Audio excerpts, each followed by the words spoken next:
আসসালামু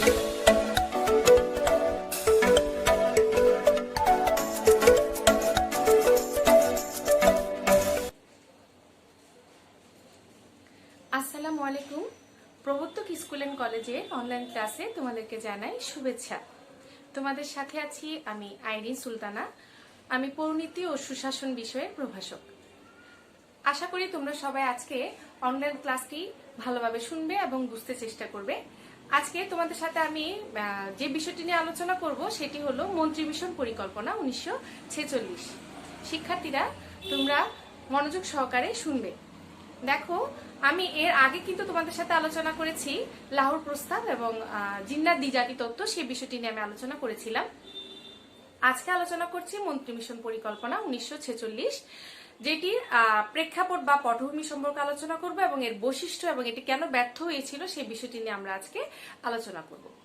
দেখো, প্রথমে যে পটভূমি সেটা আলোচনা করতে গিয়ে আমরা জানি যে 1946 সালের 19 ফেব্রুয়ারি তখন যে ব্রিটিশ প্রধানমন্ত্রী ছিলেন এটলি, তিনি কি করেছিলেন, একটি মন্ত্রী মিশন গঠন করেছিলেন। কারণ যে ভারতীয় সংবিধানে যে সমস্যা দেখা দিচ্ছিল সেই সমস্যাগুলো সমাধান করার জন্য একটি মন্ত্রী মিশন গঠন করেন।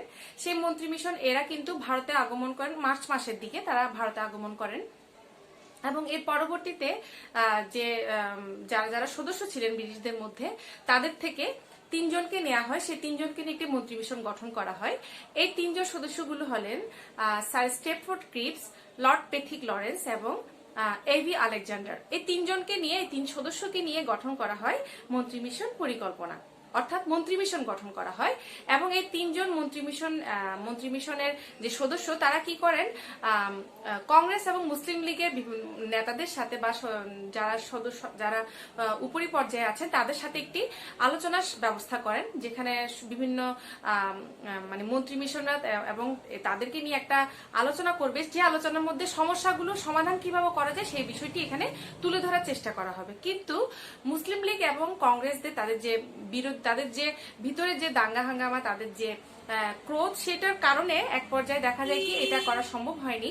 সেজন্য মন্ত্রী মিশনের যে সদস্য ছিলেন তারা নিজস্ব যে পরিকল্পনা গ্রহণ করেছিলেন বা নিজস্ব যে পরিকল্পনা পেশ করেছিলেন, সেই পরিকল্পনাটার নামই হলো মন্ত্রী মিশন পরিকল্পনা। তাহলে আমরা এর সংক্ষিপ্তভাবে আলোচনা করতে গেলে জানতে পারবো যে Lord Pethick Lawrence, Sir Stafford Cripps এবং এভি আলেকজান্ডার, এই 3 সদস্যদের সমন্বয়ে, এই 3 সদস্যদের যে নিজস্ব যে পরিকল্পনা গ্রহণ করেছিলেন বা বলেছিলেন বা নিজস্ব যে পরিকল্পনা বাস্তবায়ন করেছিলেন, সেই পরিকল্পনাটার নামই হলো মন্ত্রী মিশন পরিকল্পনা। যেহেতু ব্রিটিশদের মন্ত্রিসভার যে মন্ত্রী 3 সদস্যকে নিয়ে করা হয়েছিল, সেজন্য মন্ত্রী মিশন তাদের যে 3 সদস্যদের সমন্বয়ে গঠিত দেখে সেটাকে বলা হয় মন্ত্রী মিশন, এবং তারা যে নিজস্ব পরিকল্পনা করেছিলেন সেই পরিকল্পনাটা সমন্বয়ে বলা হয়েছে মন্ত্রী মিশন পরিকল্পনা। তাহলে আমরা মন্ত্রী মিশন পরিকল্পনা সম্পর্কে জানতে পেরেছি। এখন আমরা জানবো যে মন্ত্রী মিশন পরিকল্পনার প্রস্তাবগুলো বা বৈশিষ্ট্যগুলো কি ছিল।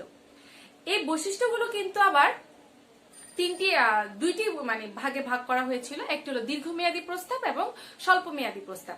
দীর্ঘমেয়াদী প্রস্তাবের মধ্যে যেগুলো ছিল সেগুলো নিয়ে আমরা এখন আলোচনা করব।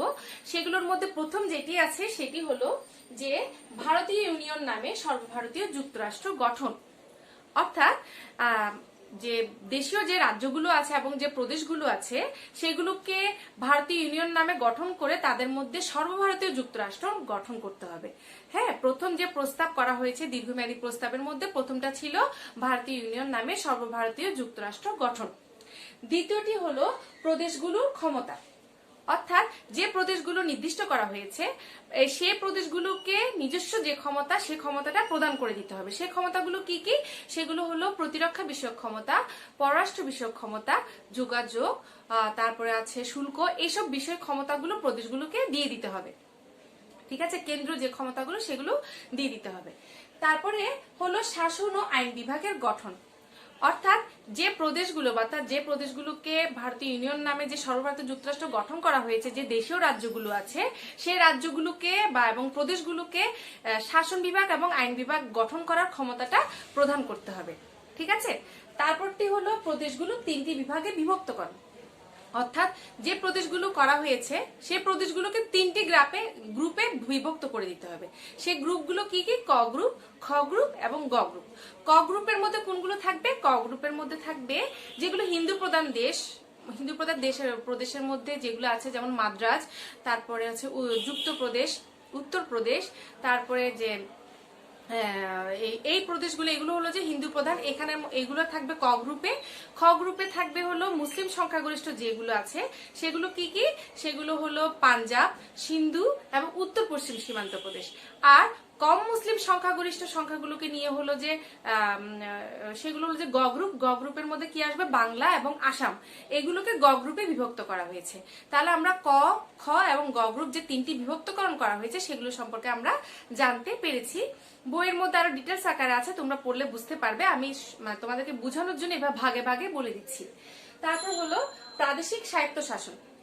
গ্রুপে তো বিভক্তকরণ করা হলো এবং সেগুলোকে, সে প্রদেশগুলোকে কিন্তু পূর্ণ স্বায়ত্ত শাসন দিতে হবে। হ্যাঁ, কি বলা হয়েছে, প্রদেশগুলোকে পূর্ণ স্বায়ত্ত শাসন দিতে হবে। তারপর হলো যে প্রদেশ ও গ্রুপের নিজস্ব সরকার ও সংবিধান। অর্থাৎ যে প্রদেশগুলো যে গ্রুপগুলো করা হয়েছে সে গ্রুপের যে প্রদেশগুলো আছে সেগুলোকে কি করতে হবে, নিজস্ব সরকার এবং সংবিধান প্রণয়ন করার ক্ষমতা দিতে হবে।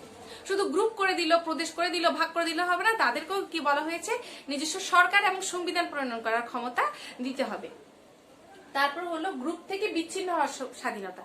সংবিধান প্রণয়ন হয়ে যাওয়ার পর বা গ্রুপগুলো বিভক্তকরণ হয়ে গেছে, তারপর ইচ্ছা করলে যে কেউ এই গ্রুপ থেকে বের হয়ে যেতে পারবে বা বিচ্ছিন্ন হতে পারবে, সে স্বাধীনতাটাও কিন্তু এখানে দেয়া হয়েছে। তারপর হলো গণপরিষদ গঠন।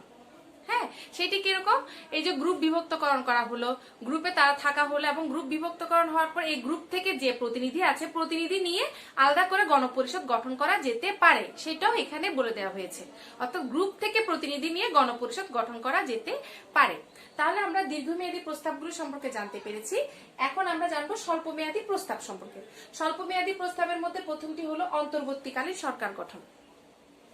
অর্থাৎ এই এই যে প্রস্তাবটা গঠন করা হয়েছে, যে পরিকল্পনা গ্রহণ করা হয়েছে, এর মাঝখানে গভর্নর জেনারেল কি করবে, অন্তর্বর্তীকালীন সরকার গঠন করতে পারবে। অর্থাৎ এখানে অন্তর্বর্তীকালীন সরকার গঠনের কথা বলা হয়েছে কিসের মধ্যে, মন্ত্রিবিষয়ক পরিকল্পনার মধ্যে। ঠিক আছে, আরেকটি যেটি পয়েন্ট সেটি হলো ব্রিটিশ সার্বভৌমত্বের বিলুপ্তি। যেদিন থেকে স্বাধীনতা হয়ে যাবে বা যেদিন থেকে এই যে বাস্তবায়ন হয়ে যাবে, সেদিন থেকে সংবিধান প্রণয়ন হয়ে যাবে, তারপরে ব্রিটিশদের যে সার্বভৌমত্ব সেটি দেশীয় রাজ্যগুলো থেকে পুরোপুরিভাবে বিলুপ্তি হয়ে যাবে। অর্থাৎ ব্রিটিশরা তখন আর হস্তক্ষেপ করবে না, সেটাও এখানে বলে দেয়া হয়েছে। কোথায় বলে দেওয়া হয়েছে, মন্ত্রিমিশন পরিকল্পনা 1946-এর মধ্যে প্রস্তাবটি গ্রহণ করা হয়েছিল। সেটা কোথায়, স্বল্পমেয়াদী প্রস্তাবের মধ্যে। তাহলে আমরা দীর্ঘমেয়াদী প্রস্তাব এবং স্বল্পমেয়াদী প্রস্তাব সম্পর্কে জানতে পেরেছি। এই প্রস্তাবগুলো থাকা সত্ত্বেও দেখা গেছে কি, এই মন্ত্রিমিশন পরিকল্পনাটি কিন্তু শেষ পর্যন্ত কি হতে পারেনি, বাস্তবায়ন হতে পারেনি। এটিতে অনেক ব্যর্থতার কারণেই কিন্তু শেষ পর্যন্ত এটি ফলপ্রসূ হয়নি।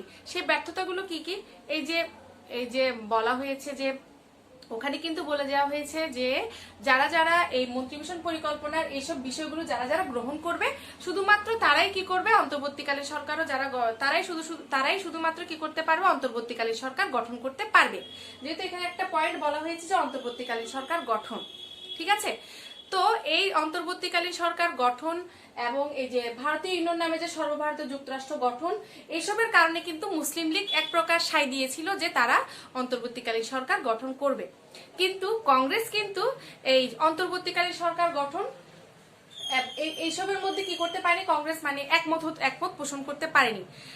সে কারণে কি করছে, কংগ্রেস কি করছে, অন্তর্বর্তীকালীন সরকার গঠন থেকে দূরে সরেছিল। তারা বলছে তারা অন্তর্বর্তীকালীন সরকার গঠনে সায় দিবে না। মুসলিম লীগ কিন্তু রাজি হয়েছিলেন। এখন কংগ্রেস যখন রাজি হচ্ছে না, তখন কি দেখা গেল, আবার একটা প্রস্তাব করা হলো কি, ঠিক আছে অন্তর্বর্তীকালীন সরকার গঠন করতে হবে না, তত্ত্বাবধায়ক সরকার গঠন করা হবে। এই যে ব্রিটিশরা যে তাদের মতটা চেঞ্জ করেছে, সে কারণে মুসলিম লীগ এক প্রকার মানে খেপে যায় এবং তারা চারিদিকে সংগ্রামের ব্যবস্থা করে। এই এক পর্যায়ে এই সংগ্রামের মাঝখানে পড়ে কি করে, কংগ্রেস তাদের বুদ্ধির ছলে তারা আবার বলে কি তারা অন্তর্বর্তীকালীন সরকার গঠনের জন্য রাজি আছে। এবং এক পর্যায়ে দেখা যায় কি জওহরলাল নেহেরু তার 12 সদস্য বিশিষ্ট কয়েকজনকে নিয়ে কি করে অন্তর্বর্তীকালীন সরকার গঠন করে। এটি দেখার পরপর মুসলিম লীগ তারা কি করে, একটা মানে কালো দিবস ঘোষণা করে যে এগুলো কোন ধরনের কথা, যে হঠাৎ এখন বলছে তারা গঠন করবে না, আবার তারা গঠন করে ফেলছে।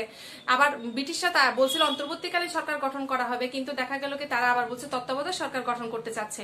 তো এইসবের কারণে তারা কি করে, একটা কালো দিবস পালন করে, কারা, মুসলিম লীগ। তো এক পর্যায়ে এই যে সাম্প্রদায়িক দাঙ্গা হাঙ্গামা, সাম্প্রদায়িক যে বিদ্বেষ, এটা এমন পর্যায়ে চলে যায়।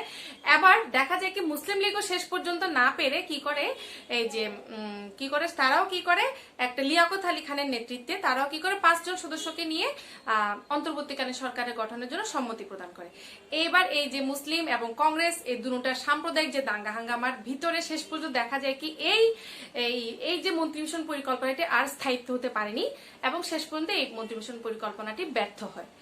অর্থাৎ কংগ্রেস এবং মুসলিম লীগের যে অন্তর্বর্তী যে দ্বন্দ্ব, সেটার কারণে আর এগুতে পারেনি। আবার ব্রিটিশরা তাদের যে প্রস্তাব, সেখান থেকে আবার তাদের প্রস্তাবটা হঠাৎ করে চেঞ্জ করে ফেলার কারণেও কিন্তু এই যে পরিকল্পনাটি দীর্ঘ বা ফলপ্রসূ হয়নি।